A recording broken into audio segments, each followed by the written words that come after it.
Muses. Welcome to Miss Martin Muses, where we talk about what makes me laugh, makes me cry, makes me happy, makes me sad, or just really ticks me off. Well, today we're going to talk about things that make me happy and sad. Not too much about what really ticks me off, because to be honest, y- you know, I don't want to talk about the people that are jerks. But before we get started, people that certainly are not jerks, we have Archer Collin. Hello, Archer Collin. Thank you for being here. And we have Sean Zhu. Thank you for being here. As always, it is a pleasure and great to see you. Yeah, today we're talking about Memorial Day. We're going to actually go through the history of Memorial Day and maybe share about some heroes that are out there. So please, in the chat, if you have any heroes that you would like to um, talk about, please feel free to go ahead and share. Now, first of all, because I know that we have different celebrations, the Memorial Day in the United States is for the ones that have fallen. It is not for the ones that for veterans. That's what we do for Veterans Day. I know in England and in the Commonwealth areas, they do our day for Veterans Day, rather, is uh, the big one, and you call it Remembrance Day. Correct me if I am wrong, anyone from Europe. But if you are not, well, everyone is welcome here. And let me see. I'm going to go into some details about Memorial Day. First of all, it is celebrated on the last Monday of the month of May. It is always a holiday. It's a federal holiday. So things like banks and public services and schools, they are not in session. So it is a 3-day weekend. A lot of people have kids at home at this time. It's also a family time where people often get together. Hypothetically, though, a person really should be going to maybe the cemetery or, God forbid, if you do have somebody that you have lost, this is also a good time. It's very sad. We know that we're all having conflicts right now. I know people that have lost fellow soldiers in Afghanistan, for example. My grandfather obviously lived through World War II, but he lost a lot of his colleagues. He saw them killed. It's one of the sad realities of war. So, yeah. All right. Well, let's get a little bit into the history. I already said it's celebrated on the last Monday of May. And it's kind of sad that you also might see sales going on. So it's not about remembering them, it's about getting a discount. Today at a certain local park, they are showing fireworks, and places might show fireworks too in honor of the fallen. Archer Collin is chiming in. Armistice Day is always 11th of November with 2 minutes of silence at 11 o'clock. Oh my gosh. The exact date rather, and time World War I ended. Remembrance Sunday is the first Sunday after 11/11, probably because Sunday is not a work day. Ah, understood. And most likely, maybe there's a lot of church services to celebrate that as well. Yeah, we call that Veterans Day now in America. Help me out, Archer. Don't I always see the poppies. I seen the queen, well, I guess now the other royal family, wearing them. She got very moved. Queen Elizabeth II, I remember when during one of them was one of those rare moments that she showed emotion. It's very easy to get the two confused. Yeah, well, it's our fault. We should be like everybody else and just celebrate it on the 11th. Maybe I'll see a little bit here why that was changed. Hey, all. Hello, Chrisant. Thank you for being here as always. Great to see you. Yeah, we're going to get into some details. So I'm going to be sharing my screen. We're going to be looking at Wikipedia as always. If there is something that is wrong, let me know. Wikipedia can be dodgy. However, I find when it comes to cold, hard facts on things like this, it helps that they are solid. Don't go there if there's going to be something ideological because people can mess around and change it. Archer Collins says there is also the Festival of Remembrance at the Royal Albert Hall the Sunday before Remembrance Sunday. Ah, well, that's great. Yeah, thank you. And please do, if you have in your country a different day that you do it, and if there are customs, I'd love to see this. Archer Collins, thank you, Archer. Archer Collins says, in answer to your question, in Flanders Field, the poppies grow. Ah, okay. So then people wear those to remember. John Sue, hello. Hello, hello.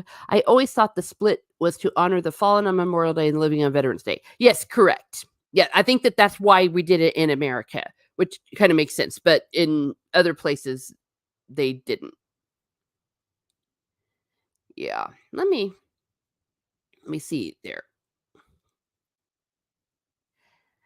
Oh dear. I'm going to go ahead and share the screen. Another reason why I like to use Wikipedia, for those that are wondering, it's one of the few places that won't dox you.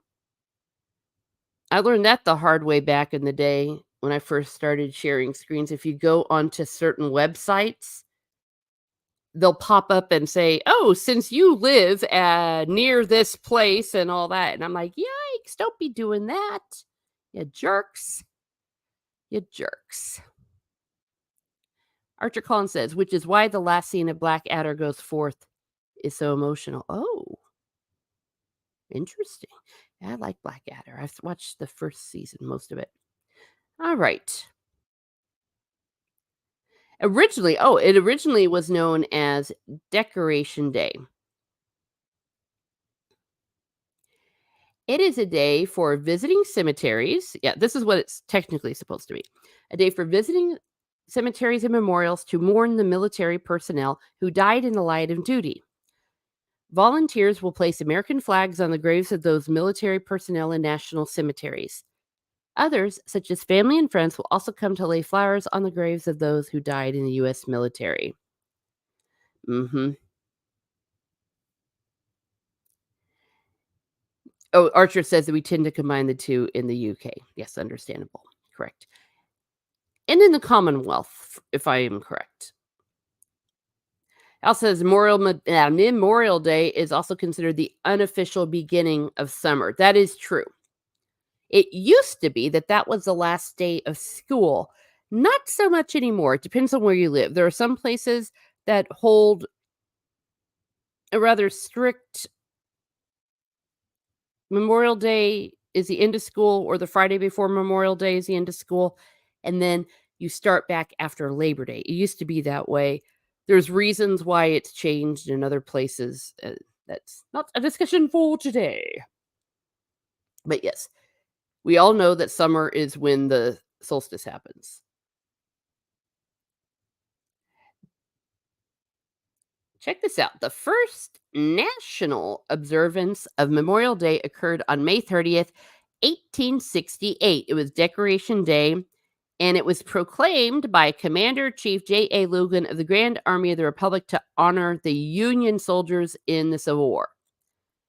This national observance followed many local observances, which were inaugurated at between the end of the Civil War and Logan's declaration. Yeah, so it was for America something spontaneous.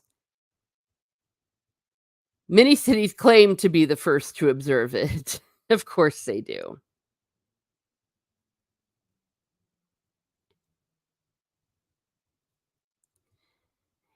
The official recognition spread among the states, beginning with New York in 1873.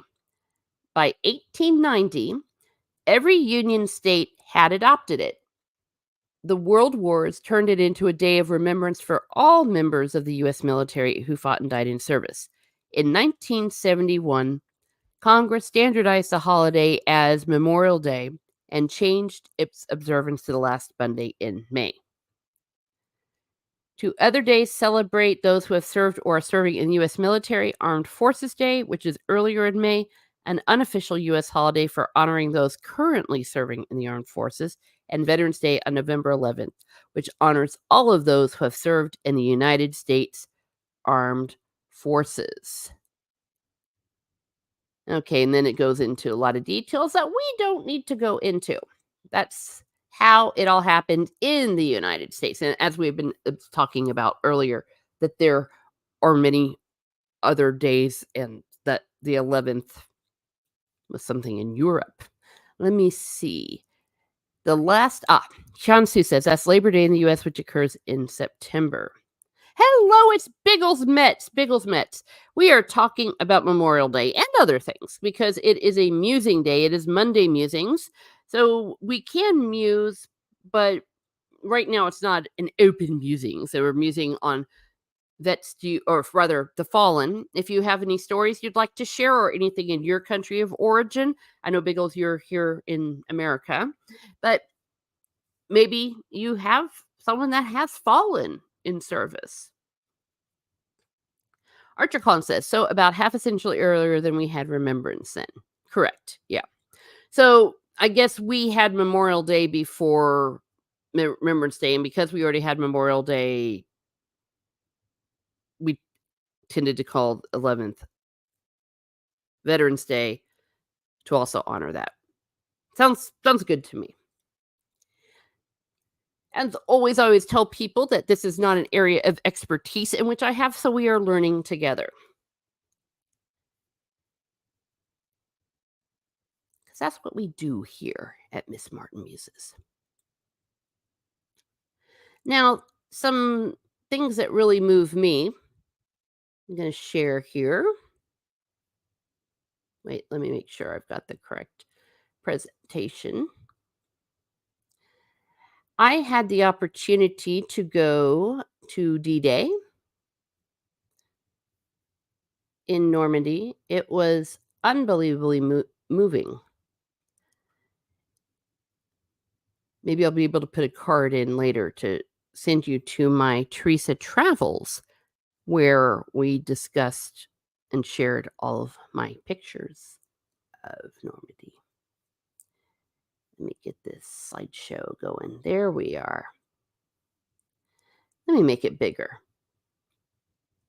Yeah, this is a picture that I took in Normandy at the beach, at Omaha Beach, rather. I'm close to the water, looking across the open beach and up the hill where they stormed. The picture does not do justice to how steep it actually is. When I show like all my detailed pictures, you can see it because we actually were able to walk it up, and so incredibly moving, so brave. So many lost their lives here. Very sad. But the idea that they knew what was going to happen and still did it, I mean, just so moving. Taking that picture really blew my mind, just seeing how far of open ground and then that hill. That hill took us forever to climb up. Now, we had a path, but I still think it was easier for us and faster to do the path than the people that were actually trying to climb it up. No place to go, all sorts of sabotage, and of course being shot at. This is a view where I'm closer to it, and you can see the cliffs over there. I believe it was the Canadians that were over there. So again, very brave.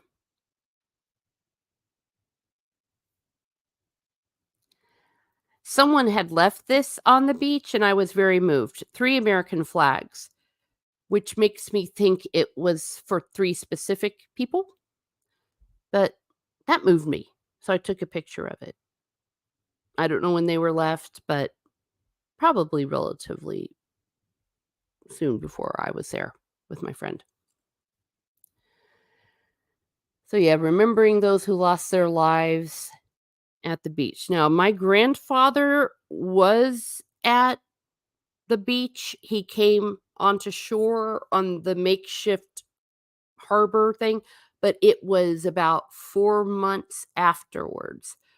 I'm currently compiling a book of his letters and all the things that he has.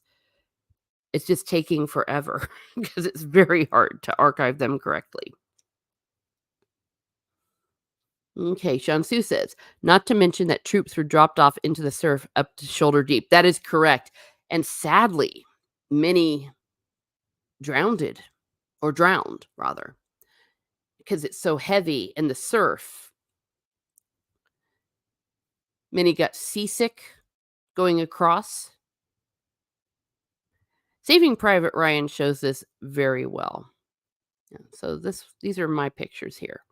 All right, now we're going to move on to something that influenced me a lot because in 1989 I saw the movie Glory in the cinema. I watched it at least 4 times in the cinema. It was really moving to me. You talk about brave, brave men. Most of them, many of them rather, had been runaway slaves.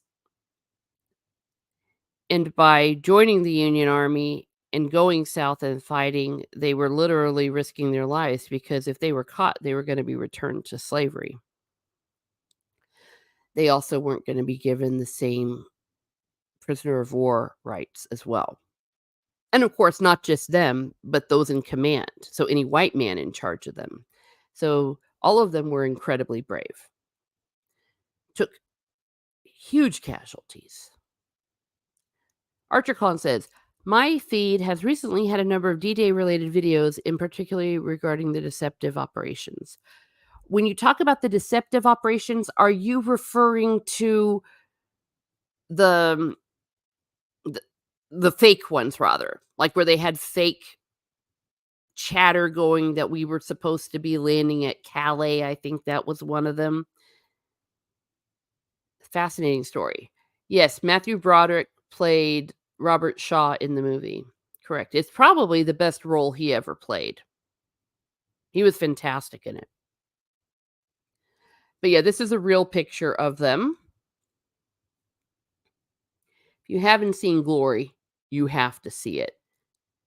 It's hard to watch, but it's great.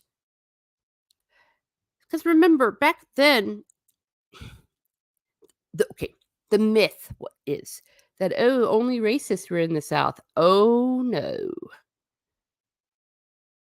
And this movie really shows how awful they were treated. But even then, they still persevered because they wanted to free their brethren, in some cases, their family.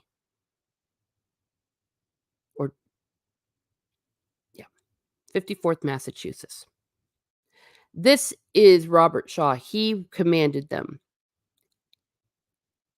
Matthew Broderick played him in the movie, and he lost his life. I mean, spoiler alert, they all die. I mean, they took horrendous casualties when they were storming the fort at Fort Wagner. I sure hope I remembered that correctly. If I didn't, correct me.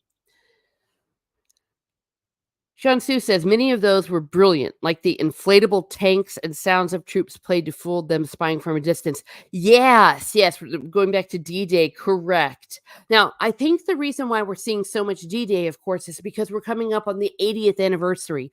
Maybe I'll do some more things about D-Day on that, but I want to find a guest that is really good about the military aspects of it. That is my weakest part.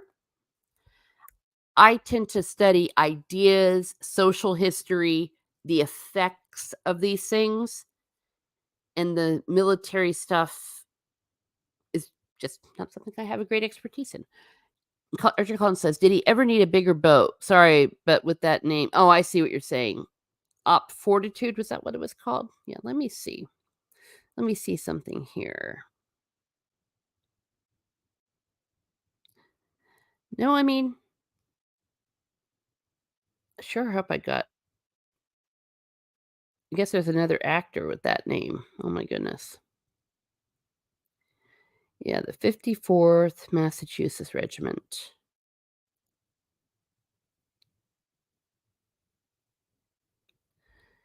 Um, Where was it? Yeah, it was Fort Wagner, thank goodness. I always get paranoid that if I'll say a fact wrong. That's the problem with history, there's so much to remember. Yes, up 42. Well, I'll look into that. Yes, okay, that sounds actually really cool. Okay, it looks like here that often they'll call him Robert Gouldshaw, probably to differentiate him from others. But yep, he gave his life. His family were abolitionists, they were true believers. Not a lot of people were true believers in the emancipation cause in the North, but they were sincere. Here is the memorial to them. At the end of the movie, they show this, and this score to this movie, James Horner, it's his best in my humble opinion. It's an amazing score. You'll just bawl your eyes out. Denzel Washington won an Oscar, a very well-deserved Oscar. Archer Collins says, "Sorry, you were talking about Memorial Day. Didn't mean to hijack. Actually, I'm a lot more familiar with Remembrance Day." No, I actually asked that because I asked how you celebrate that, and it is connected. It is connected. Yes, I asked the question. I've asked some other people, like, how do you do it in your country today? Norway, for example, or who else was? When I was looking up things in the Commonwealth, Ireland as well. Hello, Heisman. Like Glory 1989. That is correct. If you have not seen that movie, do it.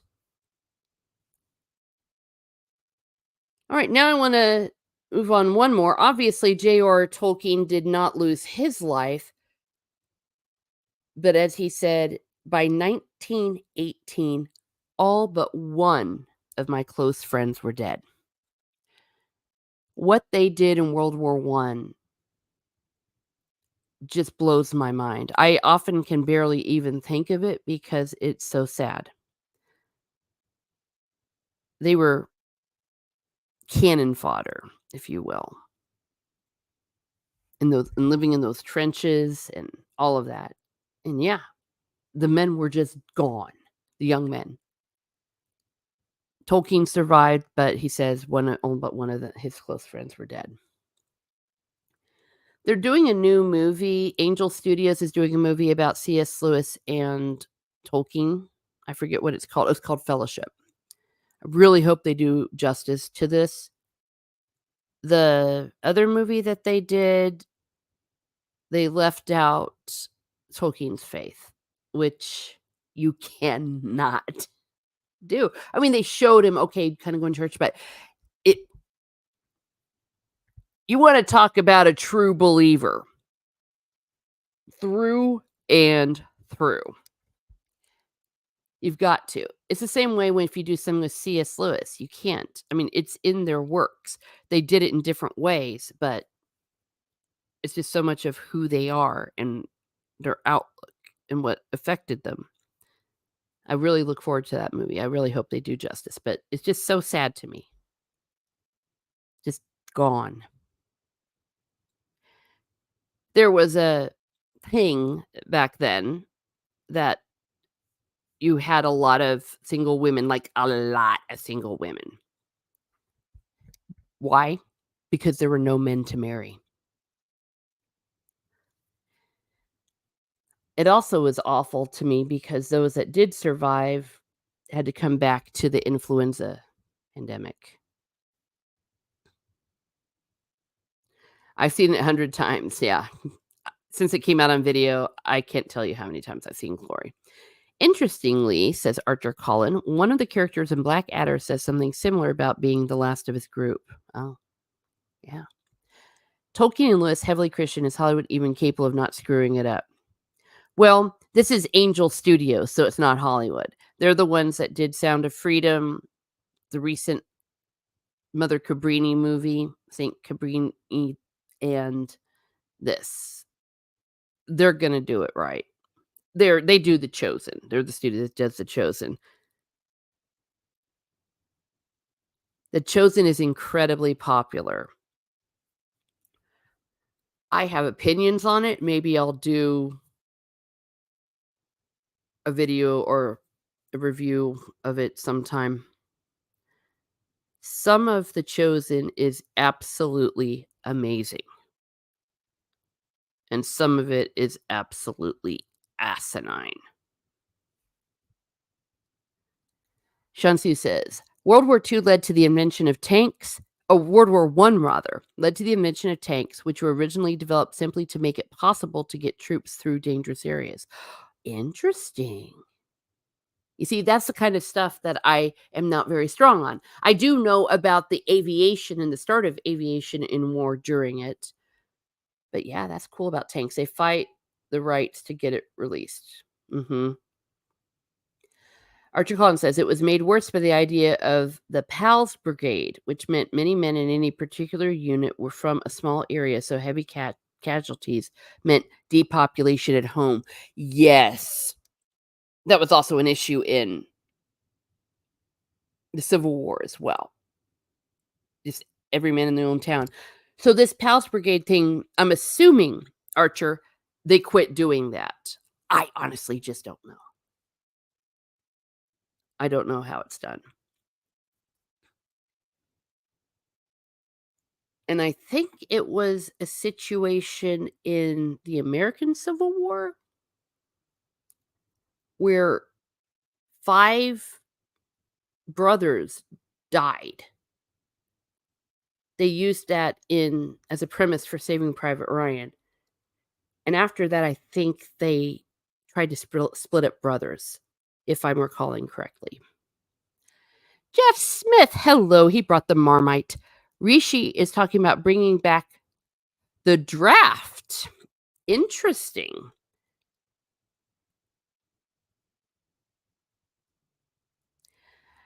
Interesting. I will follow that with great interest. Heisman says, since Disney now bought and owns 20th Century Fox Studio, they didn't want to release it. You are referring to The Sound of Freedom. Yeah. Angel Studios is making enough money that they're doing a good job. They're doing fine. What I also like about Angel Studios, you can fund them properly. I ended up not seeing the Mother Cabrini movie. I might watch it relatively soon on the TV. From what I understand, there were some aspects of it that weren't really true to her, or they focused too much on one side of her, almost girl bossing her. I need to watch it for myself, though. But at the time when it was in the cinema and I was hearing some mixed reviews, I decided, hey, I love me some, Mother Cabrini. She's a great saint. I don't want to deal. I don't want to deal if it's not good. Let's see. Archer Collins says, oh, he's out of a job by July 5th. Interesting. You see, I don't know. And the only reason I say that is I was there when the Brexit vote happened. I was in Dublin. And the night of the election, or the night before it, they were all saying it was gonna go one way, and then we got surprised. So I don't know what's gonna happen. I don't know if there's another party you all have. Because conservative versus labor, I'm not so sure. I have been told in Ireland, Fianna Fáil, Fine Gael, that they're got issues as well. Who's doing another terrible movie on Girl Boss? Well, that's what I'm trying to say is I heard some people complain that Cabrini was played like that. It could be some people's interpretation, or sometimes I believe that we get a little too, how do I say this? We're so sensitive right now, and rightly so, that even a little bit of it can be, for lack of a better word, triggering. The reason why they will never let us have a real choice. Yeah, you're thinking, Archer, yeah, that they're gonna, yeah. 2016 was an interesting year. I'm gonna quit sharing this because it was a time that they thought everything was gonna go one way. There were 2 elections, one a referendum that I had been there for, rather to see their news coverage, and one in the United States. It wasn't supposed to happen. Yeah. Let me look this up. Now, if there is anything else anyone wants to share about the veterans or anything like that, please feel free to go ahead and do so. Otherwise, I'm going to go ahead and move a little bit into the Fellowship movie. I think that we should have a look at that, but I'm being cautious here because, as we've all told everybody, as we've talked about it before, everyone wants to dox me for crying out loud. Let's see. Will I be doxxed? Probably. No, this is my Twitter. It shouldn't be a problem. Let me go ahead and share this.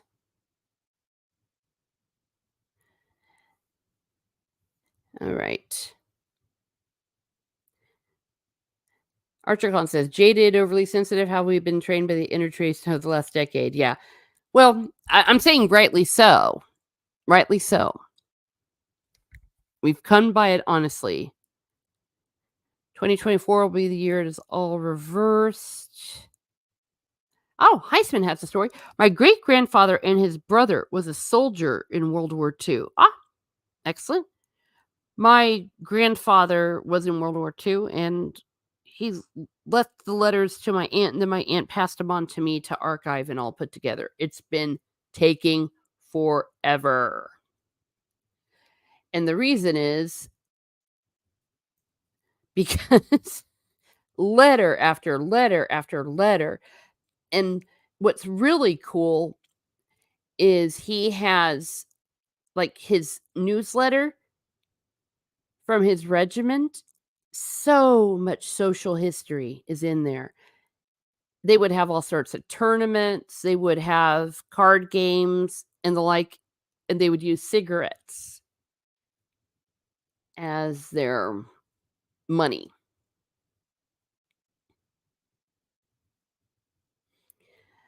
Well,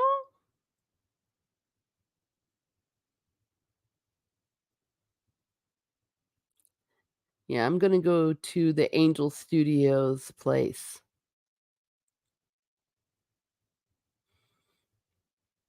Oh, what the hey? Is this one of Odin's? No, it's not. Geeks and Gamers has an article, but let me see. I'm not sure about the writer. Probably the writer was great. Don't get me wrong.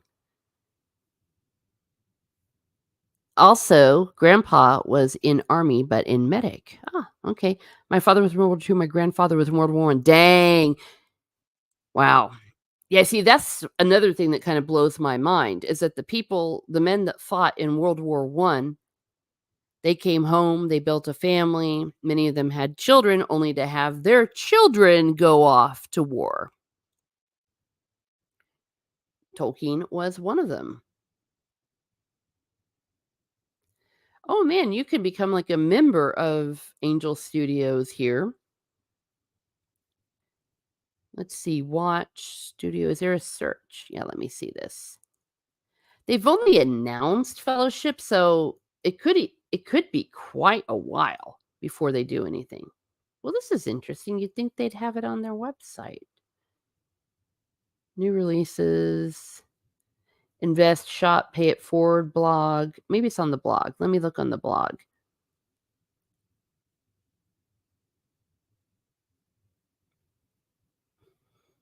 Oh, you can book a private showing. Cool. Yeah, medics. I have a great aunt who was a medic, or rather a nurse in the war, and she got a reward and everything.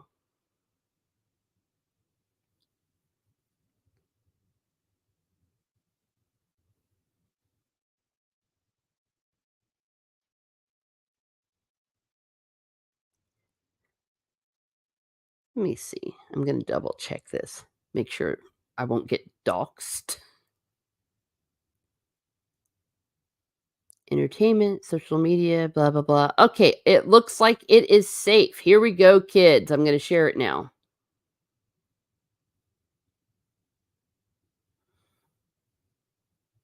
This came up in my search from the Twitter. Fellowship tells the story of friends CS Lewis and J.R.R. Tolkien as they write their classic novels. This film offers a peek into the minds behind the classics like The Lord of the Rings and The Chronicles of Narnia. Okay, a peek into the minds behind the classics. Here's hoping. Yeah, Fellowship, Tolkien and Lewis.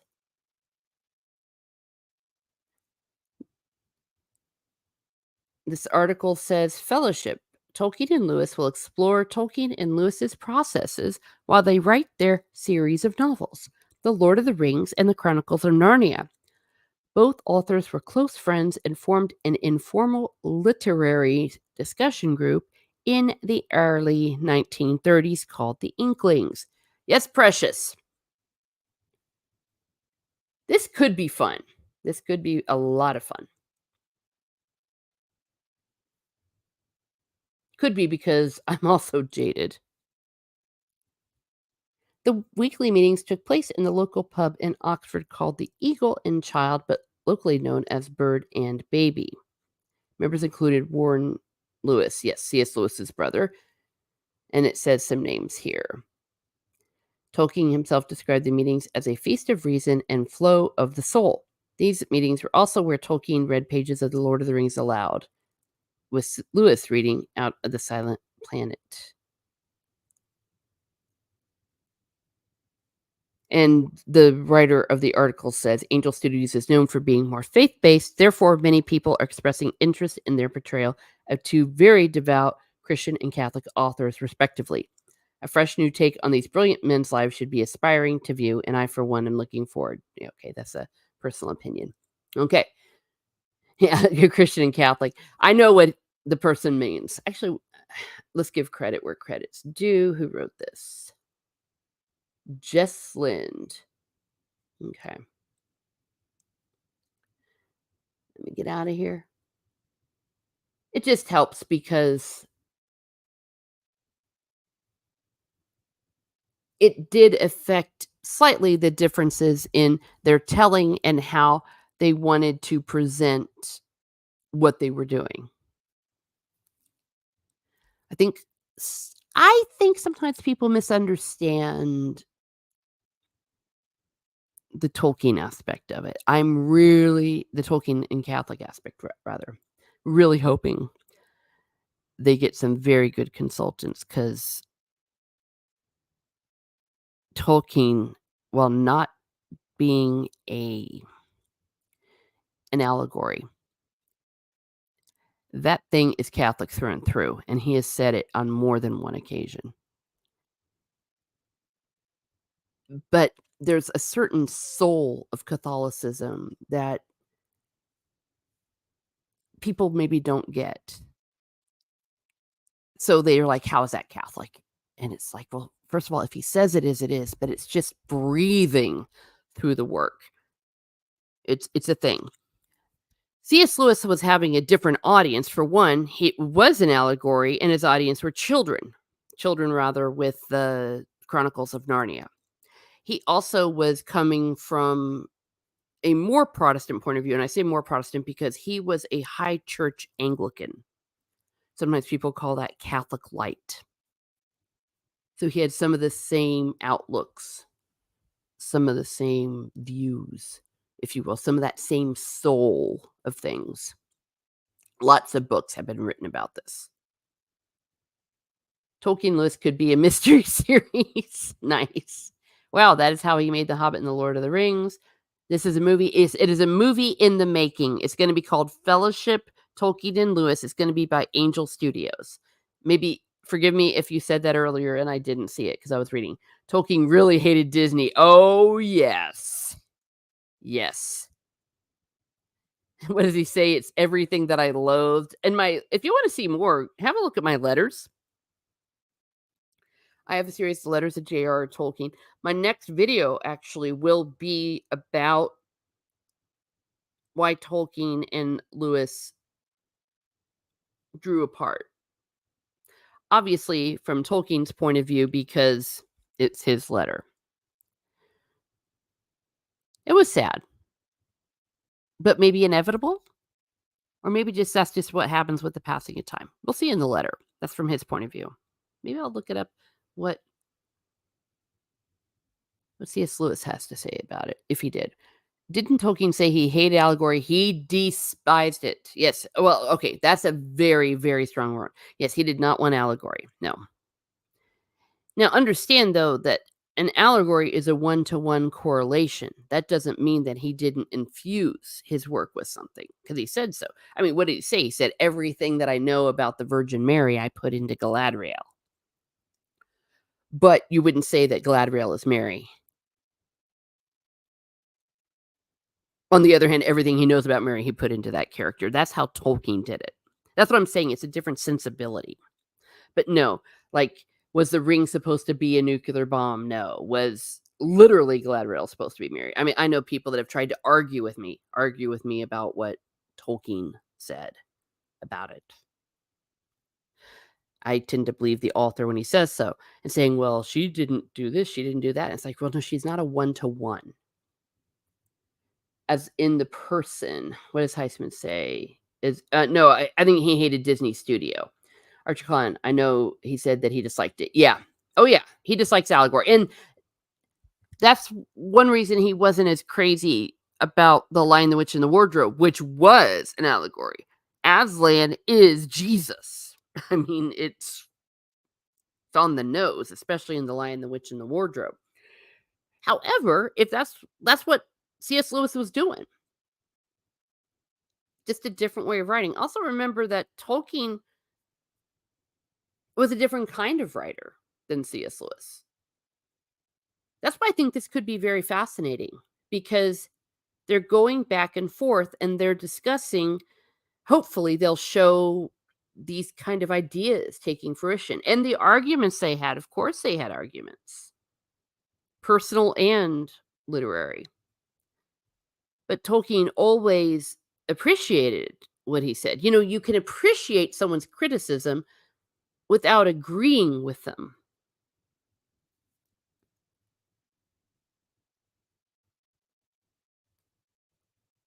As well in person, how wait, Disney has been using Snow White, Seven Dwarfs. Yeah. I think that Tolkien, who was such an expert in stories, because fairy stories are not children's stories. I would have to go into more detail. I don't want to put Tolkien words in Tolkien's mouth that he didn't say. Want to be careful about that. I get very annoyed when people say that, do that. The same way I get annoyed when people try to say he didn't mean what he said. It's like, why would you lie about your own beliefs? About your like, I'm writing a letter to someone, I'm just gonna lie. No, it's in letters where people are more honest, especially around like-minded people. Very annoying to me. But if I can glean from what I've read from his fairy stories, his ideas on fairy stories and his other works on all the mythologies, etc.,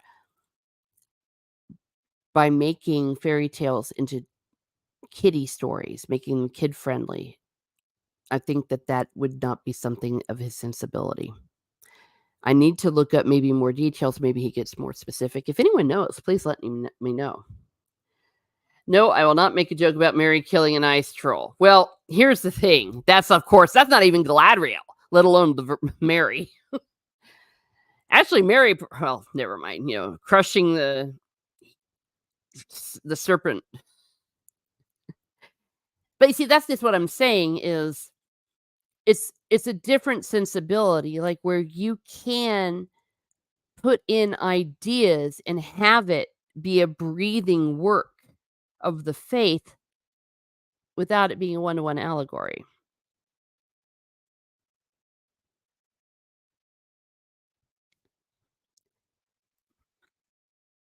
Of course they had arguments. They were friends. Yes, yes, precisely. And Tolkien, for the most part, was a gentleman. I don't think he ever went public with anything, and neither did C.S. Lewis. Gosh, if they had social media today, well, to be honest, probably if Tolkien is Tolkien and C.S. Lewis is C.S. Lewis, they would be the ones that would not have social media. That's my opinion.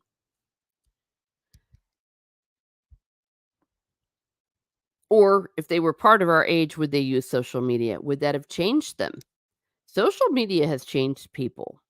We all know, we really know how much it's changed people, don't we?